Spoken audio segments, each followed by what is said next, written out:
Muy buenos días. Esto va a ser el Ateneo de Pensamiento Político de ATE, Yerbabuena, para toda la provincia y todo el país.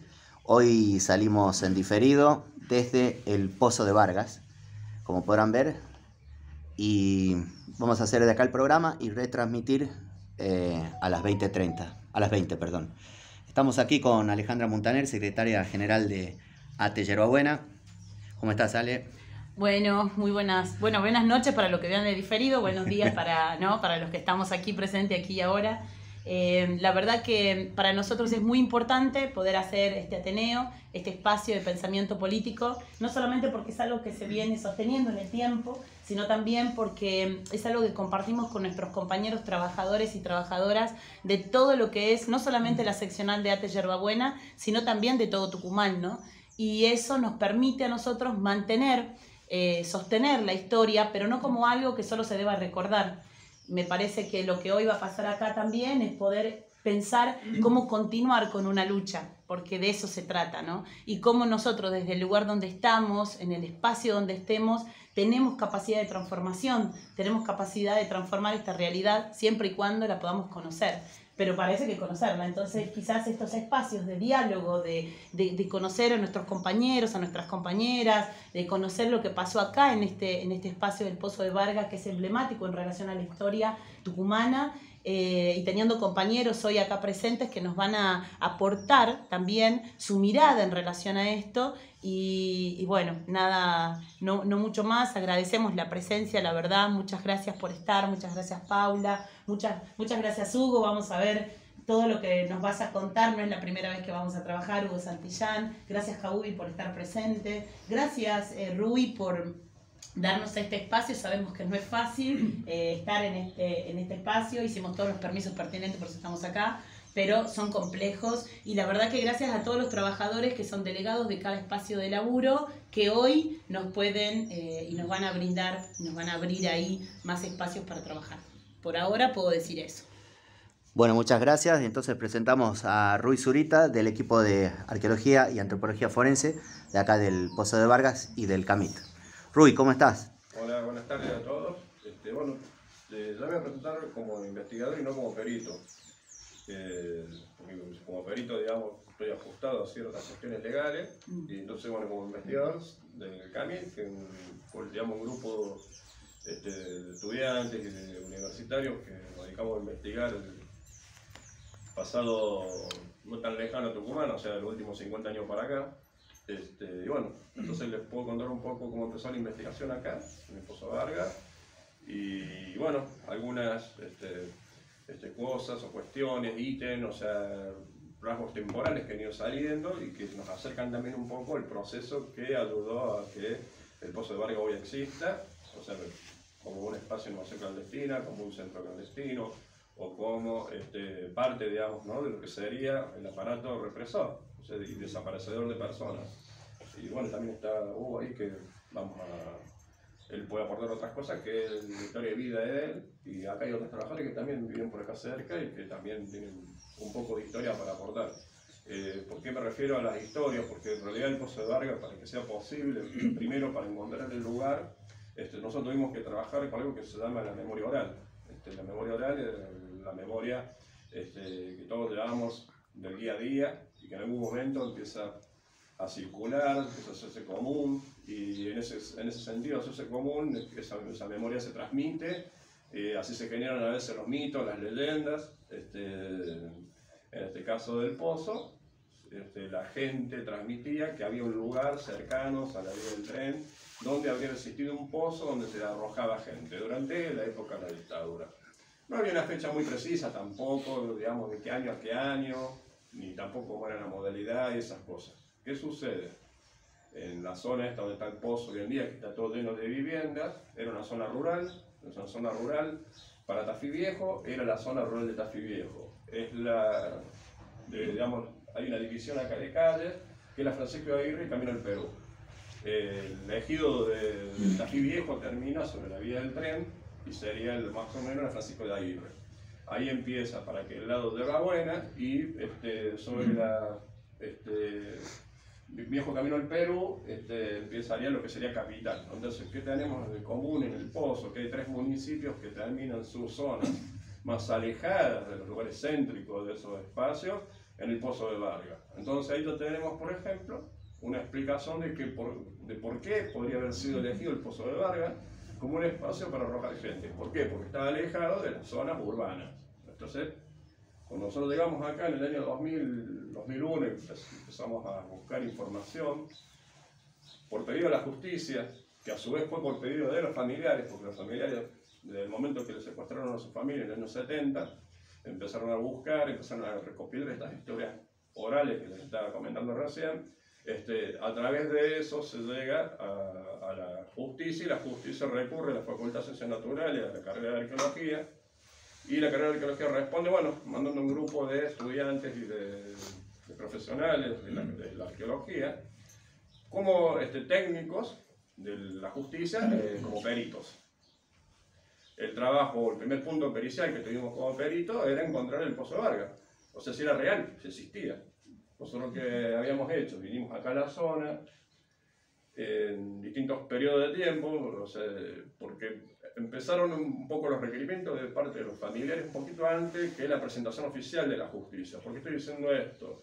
Porque la presentación oficial de la causa dentro de la justicia requería una serie de requisitos que los familiares y la población en general no tenía, digamos, disponible para darle al juez. El juez en ese momento necesitaba por lo menos un testigo, algo, digamos, un punto fuerte donde él agarrarse y poder declarar en ese momento, estamos hablando del año 2001, digamos, comenzar una investigación.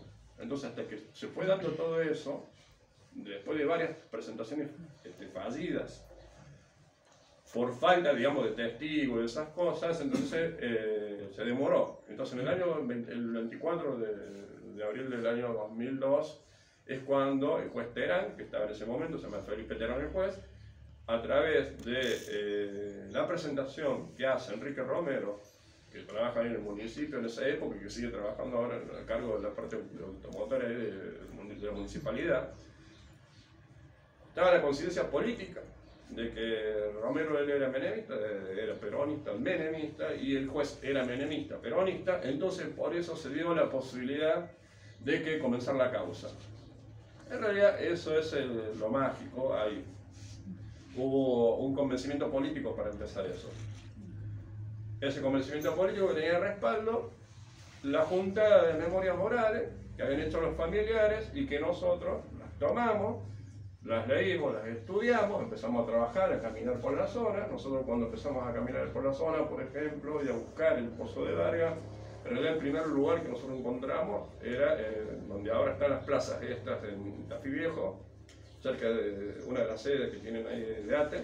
Bueno, ese lugar en realidad son los pocitos originales, no sé si lo sabían los tafiseños, se los cuento. Ahí nosotros vimos el pozo y los cimientos de lo que era el asentamiento de los pocitos. Ese fue el primer modelo de pozo también que nosotros tuvimos para nuestra visión como arqueólogos, porque nosotros no veníamos con experiencia anterior a lo que estamos hablando ahora. Nosotros veníamos de la puna, de trabajar con comunidad originaria, o sea, nada que ver con esta arqueología que después se desarrolla, que se terminó convirtiendo en arqueología forense. ¿Por qué se llama arqueología forense? Porque la arqueología tradicional pasó digamos, a responder a la justicia, y entonces ahí se convirtió en arqueología forense. Bueno, lo volvemos para acá. El primer pozo que medimos allá tenía, en los pocitos, tenía 26 metros de profundidad y 1 metro de diámetro más o menos. Y eso nos daba una idea de más o menos qué es lo que tenemos que buscar por acá. Cuando nosotros llegamos a esta zona, cerca de la vía del tren, y más allá del inicio de la medida que ya se hizo con el juez y con los testigos que a unos 100 metros de acá señalaron una posible ubicación, nosotros ya habíamos hecho un paneo del terreno, ya habíamos caminado el territorio.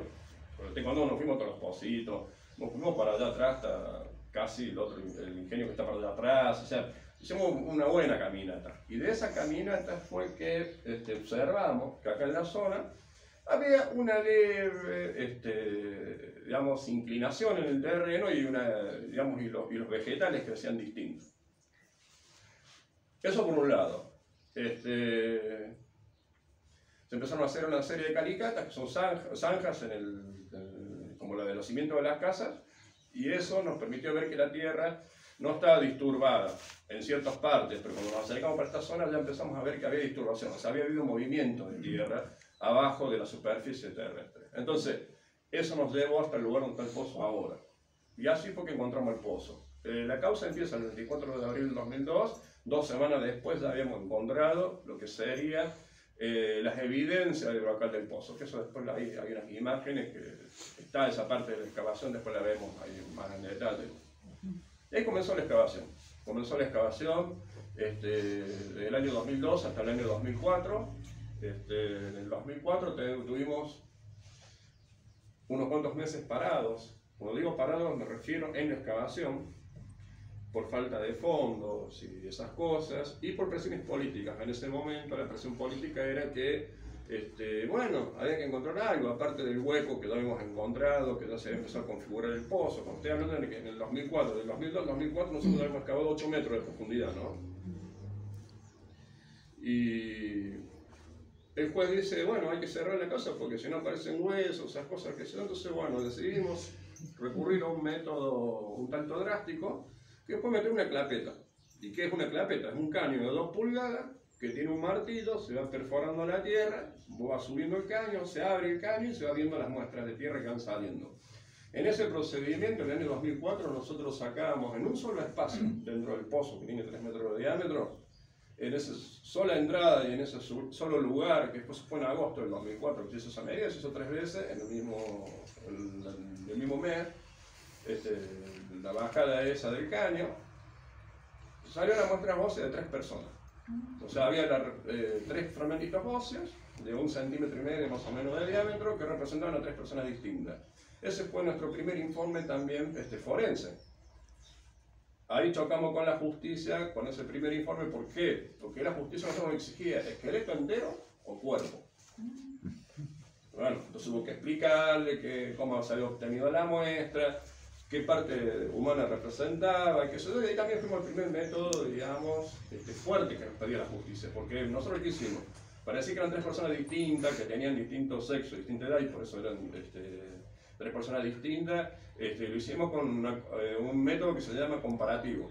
¿Qué hicimos? Tomamos un esqueleto de muestra para mostrar al juez de qué parte salían esas partes. Con la bibliografía y el conocimiento que teníamos, lo que lo hicimos fue darle un sexo y una edad aproximada en los puntos que se podían ver, comparar. Pero nos pide algo más científico. Lo más científico entonces era o un ADN o un corte histológico en ese momento. ¿Por qué digo lo del corte histológico? Se decidió el corte histológico. ¿Por qué? Porque la legislación del año 2001, 2002, hasta el año 2004 y un poco más, el ADN no tenía como ahora el 99% o 100%, como se dice ahora el ADN. En aquella época el ADN tenía del 92 al 94%. En cambio el corte histológico, que en realidad el corte histológico es un corte, digamos, una capa muy finita que se ve en un microscopio, se cuenta la cantidad de huequitos que quedan y eso te dice si es humano o no. Eso se hizo en la Fundación Miguel Hidro. Tenía en la bibliografía de la época un 100% de aproximación. Entonces, ¿qué hicimos? Hicimos un corte histológico. Con eso ya podíamos decir que los restos óseos que se habían recuperado, o los elementos óseos que se habían recuperado, eran humanos. Ese fue el primer aporte, aparte de encontrarlo en el lugar que no se sabía dónde estaba, porque lo encontramos 2 metros bajo tierra, o sea, al pozo, estaba enterrado. El segundo aporte fue lo que había especie humana adentro del pozo y al mínimo 3 personas. El NMI es el número mínimo de individuos, 3 en ese momento. Y bueno, ahí empezamos. ¿Qué pasó? 2004, después que damos esos datos a la justicia, se paró la investigación. Se paró la investigación por cuestiones políticas, por lo que sea. La cuestión que tuvimos que esperar hasta el año diciembre del 2009 para retomar la excavación. Nosotros estuvimos parados en excavación. ¿Qué seguimos haciendo durante todos esos años que estuvimos parados? Se hizo, digamos, no solamente digamos, el techo ese que se hizo más o menos paralelo cuando empezó la excavación, se hicieron los bordes, las paredes, se hizo la contención, se hicieron las barandas y se fue construyendo el ascensor ese que se fue usando. O sea, todo el tiempo ese nosotros estuvimos pensando cómo hacer la logística para seguir la excavación. ¿Por qué? Porque teníamos el antecedente, yo les contaba que habíamos medido un primer pozo que tenía 27 metros. Entonces calculábamos que podía tener algo parecido. Porque hay otra realidad acá, que no tenemos información histórica en relación a un plano o un mapa que diga que el pozo estaba ahí y cuál es la profundidad y las dimensiones que tiene reales, o cómo fue construido. ¿Por qué? Porque esa documentación obviamente desapareció. Como mucha otra documentación a la que no hemos podido acceder y que hemos accedido hace muy poquito durante la pandemia, que son, por ejemplo, las fotografías aéreas. Nosotros las fotografías aéreas las usamos como herramienta de trabajo, que son las mismas que usa Catastro, por ejemplo, para contar cuánta superficie tiene una vivienda y después le cobran el impuesto. Bueno, esas mismas fotos nosotros las usamos para encontrar lugares o cosas. Vemos los rasgos y podemos así, por ejemplo, hicimos la investigación en arsenales. El arsenal lo pudimos estudiar con las fotos aéreas. En el caso del pozo no conseguíamos fotos de la zona del pozo anteriores al año 2000. Todo lo que hay es posterior. Lo anterior no lo conseguíamos. Ahora sí ya tenemos el juego completo, por decirlo de alguna manera, cubierto desde los años 60 hasta la actualidad. Entonces ahora, todo lo que nosotros hemos excavado durante todos estos años de excavación, toda la materialidad que hemos sacado, la podemos explicar. Porque, por ejemplo, ¿qué pasa con el pozo? El pozo tiene 3 metros de diámetro, 40 metros de profundidad. Eso lo sabemos porque metimos la clapeta y con la clapeta pudimos medir la profundidad del pozo. Sacamos 33 metros de sedimento. Esos 33 metros de sedimento que nosotros hemos sacado iba acompañado de restos óseos humanos. Se sacaron, o de elementos óseos humanos. De esos elementos óseos humanos se sacaron una capa de 4 metros de altura, o sea, el doble del techo por 3 metros de diámetro, más o menos el diámetro donde estamos nosotros ahora, de restos óseos. Son 38.000 restos óseos. Esos 38.000 restos óseos, hoy en día están diciendo que hay 116 personas identificadas y que quedan unos 30 y pico por identificar. Bien, ¿quiénes están en el Pozo Vargas? Hay compañeros ferroviarios de Tafí Viejo, hay gente de Santiago, o sea, estoy hablando de los grupos más grandes. Ferroviarios de Tafí Viejo, los grupos de Santiago, de santiagueños traídos al Pozo de Vargas, que son 14, por ejemplo. Compañeros trabajadores del azúcar, que la mayoría, no todos, pero la mayoría, digamos, eran delegados de distintos gremios del azúcar que terminaron acá dentro del Pozo Vargas. Y son cerca de 23. Digamos, hay políticos, está el Gainace, está Molina, está Vázquez Guzmán, o sea, hay todo un grupo de gente que eran peronistas en ese momento, que estaban haciendo leyes para apoyar a la reapertura de los ingenios, a las luchas sociales que había en esa época, en ese momento, todo lo que tiene que ver con la administración social, adentro del Pozo Vargas. El grupo, por ejemplo, bioquímica de la universidad, eran delegados de bioquímica, y ese grupo de chicos terminan dentro del Pozo Vargas. Hace unos días, hace 3 días de que empezó el tema de la noche de los lápices, que empezaron a poner nombres de Buenos Aires, y alguien que Rubén Cuatro creo que puso ahí de Carrera. Bueno, el grupo de Carrera lo secuestran el mismo día, la noche de los lápices, no solamente él, Enrique Sánchez, también el día anterior, la noche anterior, digamos. O sea, hay todo un grupo ahí que fue seleccionado. O sea, ¿qué le estoy contando con esto? La gente que fue arrojada dentro del Pozo Vargas fue seleccionada para ser tirada ahí. O sea, hubo acá una planificación, hubo un plan. Y bueno, nos vamos a extender un poco más. ¿Qué significa eso del plan? Que, digamos, hubo toda una inteligencia puesta a disposición y también hubo una energía, o sea, hubo una materialidad disponible para eso. No solamente el uso del pozo, las materialidades confirmaron, por ejemplo, los dichos de la época, por ejemplo, lo de la memoria oral, ¿no? Yo cuando les contaba la memoria oral, por ejemplo, había un relato que nos llega, que decía que, por ejemplo, después que arrojaban gente, que eso, bueno, esos procesos de arrojar gente, los militares, hacían asados. Bueno, nosotros cuando empezamos a analizar el material que sacamos dentro del pozo, por ejemplo, encontramos muchos restos óseos de fauna, y que estaban cortados con sierra. Entonces, si uno, por ejemplo, pone a medir cada uno de esos restos óseos, vas a poder diferenciar que fue la misma sierra, podías sacar o sea, si haces una cuantificación de corte y todas esas cosas, puedes saber que se comieron tantos asados, por ejemplo. Entonces vos sabés ahí, por ejemplo, que tenés tantos eventos representados por asados. A su vez, cuando se hizo el proceso de excavación, uno va registrando la excavación de los elementos óseos humanos, también vos podés armando también eventos. Entonces, la sumatoria de los dos eventos, por ejemplo, te puede decir si hay coincidencias o no. Entonces, ahí vos podés ir viendo que ese relato oral era cierto. Como también fue cierto que lo encontramos. porque se decía que existía, que es otro lugar, bueno, se encontró. O sea, está comprobado, o sea, la arqueología sirve como ciencia para darle el viso de verdad al dicho, ¿no? O sea, de la memoria oral, que es el que transmite la sobreviviente o la gente que fueron víctimas, digamos, ese es el aporte nuestro, digamos, de la arqueología forense a la justicia y, bueno, y a la construcción, digamos, de verdad. No sé qué más les puedo contar, preguntas. Excelente. Tremendo. No sé si alguno de los compañeros quiere aportar algo para que... Es tremendo lo que nos acaba de contar, ¿no? Uno cree que conoce todo y no, ¿no? O sea, cuando empezás a tener los detalles, me parece... Lo que hacían con la gente, tanto viva como muerta. Porque no todos venían. Sí, todo eso se encontró, digamos, vivo acá. Digamos, en la materialidad de lo que uno fue excavando, fue encontrando distintas modalidades de muerte, o sea, grupos de personas tiradas de A4, de A3, de A2 y individuales, gente con marcas de protectiles, otros no, digamos, hay toda una diversidad, porque hay algo que no les dije. ¿Qué periodo temporal cubre el pozo? El periodo temporal del pozo va de octubre del 75 a octubre del 77.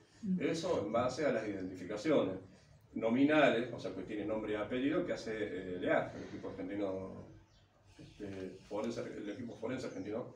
Ellos cuando hacen los ADN de los restos óseos, que nosotros traemos los restos óseos, los mandamos a Buenos Aires, en Buenos Aires ellos toman las muestras, y ahí sale el nombre y el apellido en base a las muestras de sangre. Cosa importante también difundir porque yo les estoy contando que hay cerca de 33 que están sin identificar y lo más posible es que mucha de esa gente no ha dado la muestra de sangre, por eso no están saliendo las identificaciones. Entonces es importante también aportar la muestra de sangre, como también seguir aportando memoria oral. Lo que pasa, digamos, en las modalidades estas de muerte hubo muchas, como tantos asados, como tantos años que pasaron, de octubre del 75 a octubre del 77, son 3 años funcionando, o sea, es uno, diré que es el centro, digamos, que más tiempo ha durado, hasta ahora, de lo comprobado. El arsenal comienza a hacerse en mayo del 76. O sea, después del golpe, un mes y medio después, porque antes de estar en el arsenal estuvieron en la posta del Arriero, que está al frente del arsenal. Lo digo acá porque gente está viejo, que es un lugar que tenemos que señalizar, que está sin señalizar y hay que señalizarlo. Vos decís que del 2004 al 2009 Sí, estuvo suspendida las excavaciones. Estuvo suspendida la excavación en el 2009, viene el doctor Racedo, Mario Racedo, como juez subrogante. Y él, bueno, con él hicimos en realidad tanto Pozo Arga como Arsenal en los 2 lugares a la vez. En su momento, digamos, tuvo una muy buena disposición. Después seguimos con las Alepos, con Bejas, y bueno, hasta que vino el doctor Povine ya empezamos a hacer pozo. La parte más rica en cuanto a cantidad de material extraído, me refiero a restos óseos, prácticamente durante el doctor Povine. ¿Qué pasa? Que tuvimos desde el gobierno de Macri para acá, parados de nuevo, en la excavación, no en la investigación. Por eso yo le hablaba de investigador y más que perito. Por cuestiones materiales, o sea, la falta de fondos, falta de recursos, que son fuertes. Estamos hablando de casi 6 años de la primera vez, 5 años de la segunda, y obviamente que hay una intencionalidad política ahí. Y bueno, entonces, como ser humano de la calle, como uno más de la calle, tengo que pensar que tiene que ver con los nombres de las personas que están saliendo acá del Pozo Arga.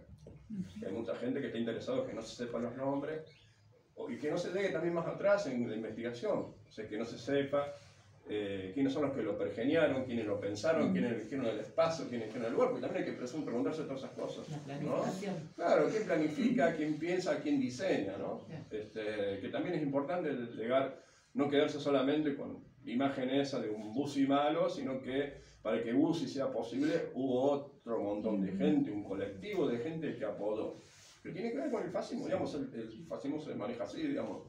A ver, no es que hay un personaje malo, sino que hay toda una serie de gente que con su inacción, con su dejar pasar, con sus honestos, permite que suceda, o sea, se construye algo como lo que es el Pozo Vargas. O sea, el Pozo Vargas, fíjense todos los años que estamos demorando, toda la energía que estamos poniendo, yo llevo 20 años trabajando acá, y todavía no lo puedo terminar de excavar, no lo podemos terminar. Hoy hay un gasto de energía terrible para poder, digamos, terminar de trabajar esto. Hay que pensar que a la inversa también, para llenarlo de gente, o sea, de personas que se secuestraron, se torturaron, se asesinaron, los tiraron allá adentro, hubo también una inversión de energía. O sea, no es un accidente, esto es algo totalmente planificado y eso hay que entenderlo. Hay mucha gente que está detrás de esto. Y por eso es importante también sacar construir la memoria y sacar la verdad a la luz, digamos.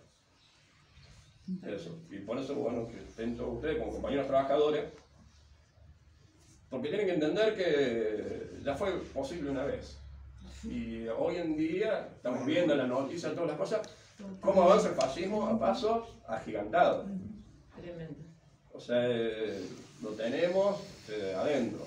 O sea, entonces hay que luchar por nuestros derechos. Eso es el tema. Gracias.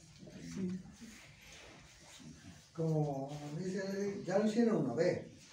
Y hoy lo están haciendo de vuelta, con otra metodología.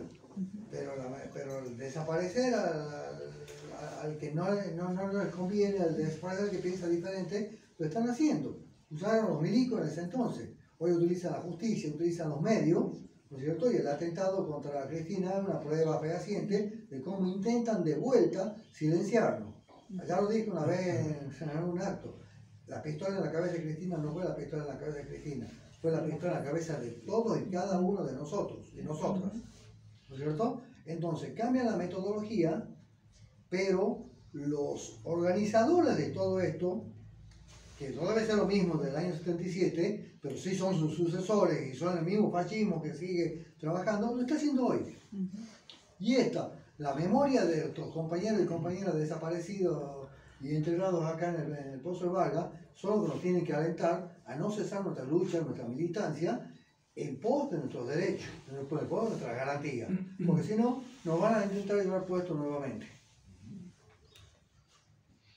Hugo, ¿querés tomar la palabra? En primer lugar, gracias por haberme invitado. Buscaba esta oportunidad durante mucho tiempo.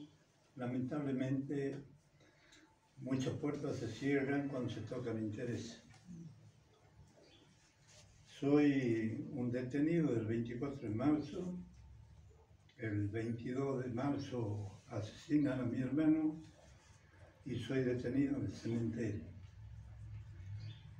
Pero el dolor sigue latente, las ganas siguen latentes, pero yo creo que hay que ahondar sobre el porqué.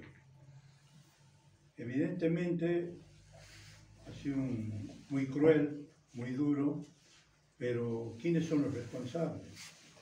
¿Y por qué se hizo? En algún momento yo fui a traer el cuerpo de mi hermano, quiero decirles por qué fuera del sentimiento que vengo de mucho tiempo atrás, de un peronismo claro y definido. Yo viajo a Buenos Aires a traer el cuerpo de mi hermano. Cuando llego, un compañero habilitado de Fotia me esperaba y me dice: ¿dónde te llevo? Vamos al lugar del hecho. Fui al lugar del hecho, levanté un poco de la sangre de mi hermano y dije: algún día, no sé cómo ni cuándo, la verdad se tiene que saber. Y empecé el duro derroteo de leer, averiguar y tratar de ahondar sobre el porqué. Y bueno, la historia no es del año 76 ni del 66 cuando empieza esto. Los intereses económicos están plantados apenas el general Perón asume su presidencia a través de dos personajes que son los dueños del poder en el año 76 y que imponen su gente dentro del gobierno de Videla. Me estoy refiriendo a Carlos Pedro Blaquier y a Martínez de Hoz.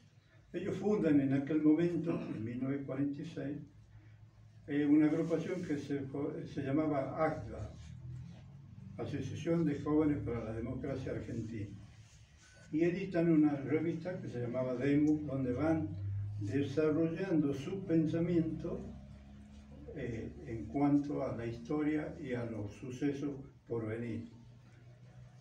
En el año 1958, el primer beneficio de Carlos Pedro Blaquier, o del ingenio Ledesma, si le queremos llamar, se obtiene a través de que lo voltean a Frondizi, asume José María Guido, y ¿qué pasa? José María Guido, por mecanismo que usa Martínez de Hoz, lo declara Ledesma empresa de interés nacional. ¿Qué significa eso? Significan créditos blandos, todo tipo de ventaja en cuanto a camino, elaboración, maquinaria, todo ese tipo de cosas. Transcurre el tiempo y llegamos al año 66. En realidad, el año 66 fue el hecho consumado, pero quienes prepararon el terreno, lamentablemente, fueron tucumanos. En el año 1965, en Jujuy, se realiza una reunión donde participa Blaquier con Herminio Arrieta, que era el presidente del Ledesma. Se suma Robustiano Patrón Costa, que era el capo del azúcar en Salta, y 4 integrantes de Tucumán, en los cuales está el padre de un miserable que todavía anda en la televisión, que se llama Prat Gay. Prat Gay, Ambrosio Neugués, fueron algunos de las personas que participaron de esa reunión y planificaron el cierre de ingenio. El cierre de ingenio significó una pérdida para la provincia de Tucumán, 10.000 millones de pesos en aquel momento. Pero ¿qué pasa? Al convenirse el cierre de ingenio, en el año 65, y cuya acta se hace en la máquina de escribir de Carlos Pedro Blaquier, ahí se le paga a los que le cerraron el ingenio el azúcar que elaboraron, y se le paga por las tierras. O sea que se quedaron con la tierra, con el azúcar, y todavía siguen. Actualmente hay un juicio de los Frías Silva, que hay una puja entre hermanos que en este momento se está dilucidando en la justicia. Entonces, ¿qué costó? ¿Cuál fue el costo? Los senadores y diputados del peronismo dicen una verdad media cuando hacen una ley hace pocos meses, ¿no es cierto?, diciendo que Onganía era el autor. Sí, Onganía fue el ejecutor. El autor del cierre del ingenio ha participado tucumano, y eso no lo quieren decir. Está documentado.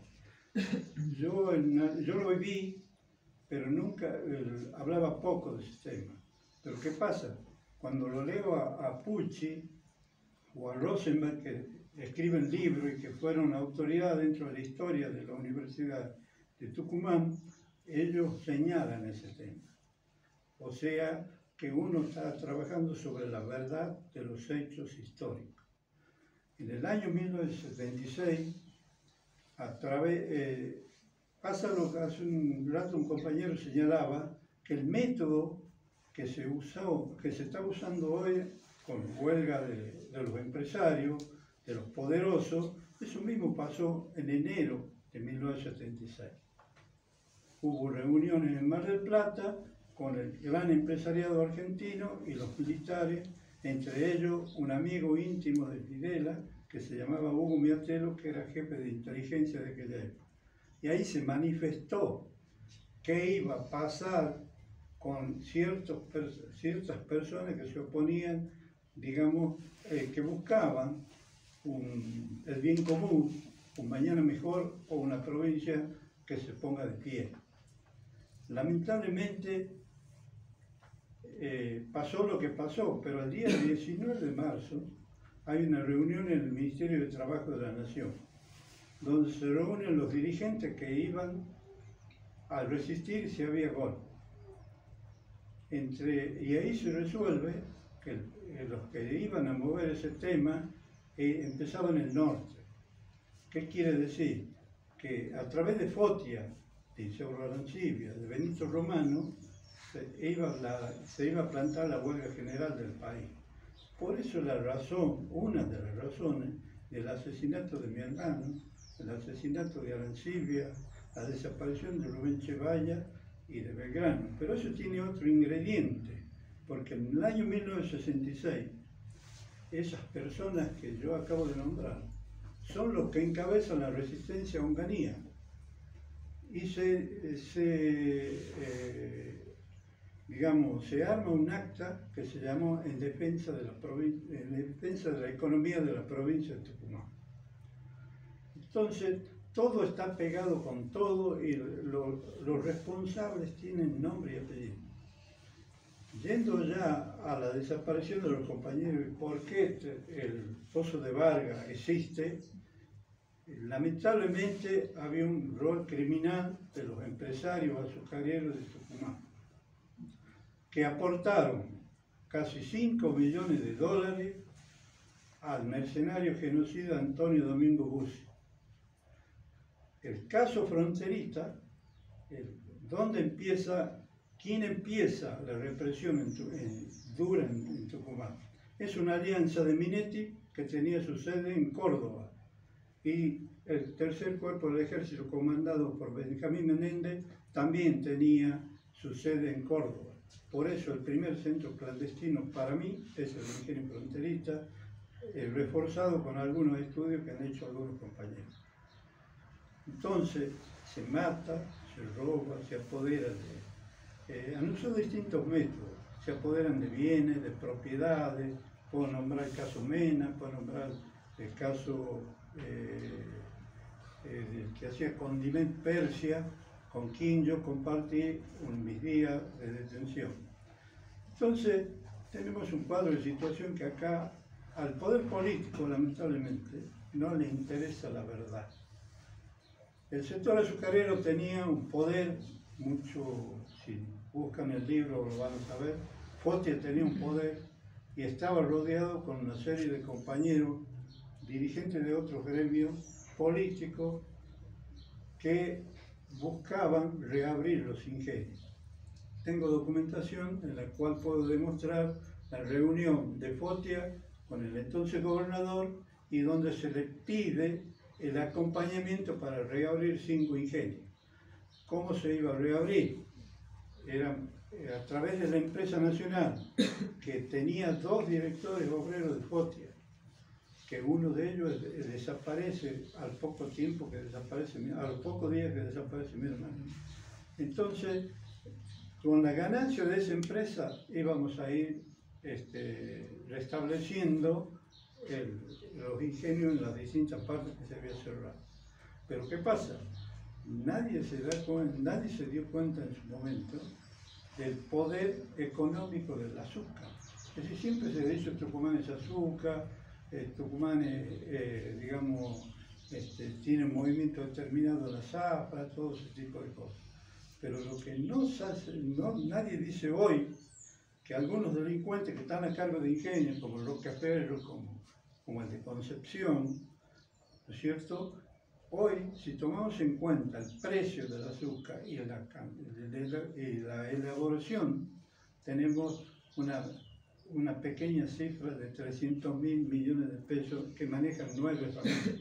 Entonces, esa injusticia es la que se siente por sobre todas las cosas en Tucumán, y ahí donde ahonda la pobreza, y ahí donde la injusticia, con la complicidad del silencio de la Secretaría de Derechos Humanos y de la Secretaría de Trabajo, que está en manos de un drogadicto, sojero, que también fue obrero azucarero.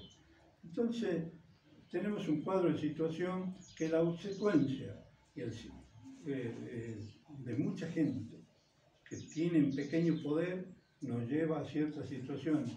No se dan cuenta que nosotros tal vez podamos vivir más o menos. Los que van a pagar las consecuencias son los niños y los jóvenes que hoy cada vez deambulan por la droga y por la bebida alcohólica. A esa situación nos han llevado.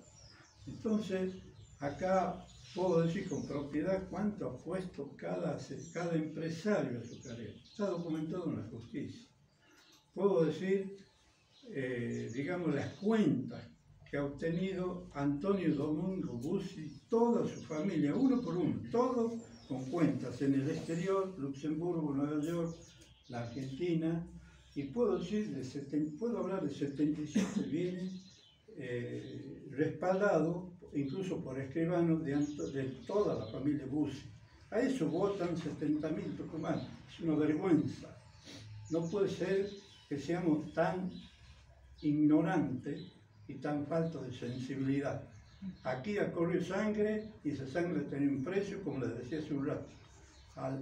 Le han dado, reitero, le han dado a Antonio Domingo Bussi $5 millones los industriales azucareros.